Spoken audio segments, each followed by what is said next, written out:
Assalamu alaikum warahmatullahi ta'ala wa barakatu.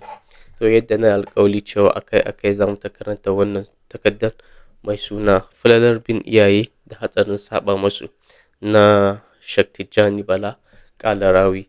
Wato wannan takardar ya kunshi abubuwa da yawa kamar yadda za ka kyautata wa iyayenka, hakkokin iyayenka a kanka, duba da irin halin da muka sama kanmu arewa cewa akwai ƙarancin ladabi da biyayya a cikin gidajenmu.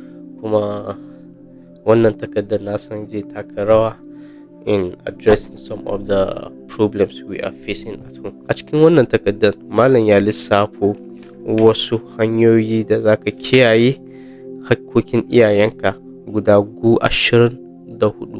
Na farko shine biyayya ga uwa da uba cikin duk abin da suka hore ka ban da sabon Allah. Na biyu shine yin magana a gabansu cikin nutsuwa da ladabi.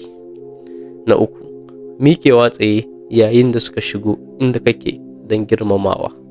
Na hudu, kiyaye mutuncinsu da dukiyarsu da ɗaukakarsu.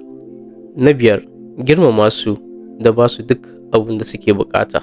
Na shida, shawatar su cikin duk abin da za ka yi. Na bakwai, yawaita musu addu'a ta neman gafara. Na takwas, yin aikin da za ka faranta musu ko ba su saka ba. Na tara, rashin ɗaga murya irin ta wawaye a gabansu. Na 10, yin shiru idan suna magana kada ka yanke masu. Na 11, kada ka bar gida sai da izininsu.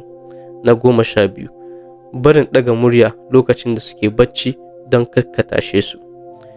Na 13, kada ka zaɓi matanka ko 'ya'yanka akan iyayenka. Na 14, kada ka zarge su kan abin da suka yi maka cewa ba su kyauta ba don sun gaya maka abin da ranka bai so ba.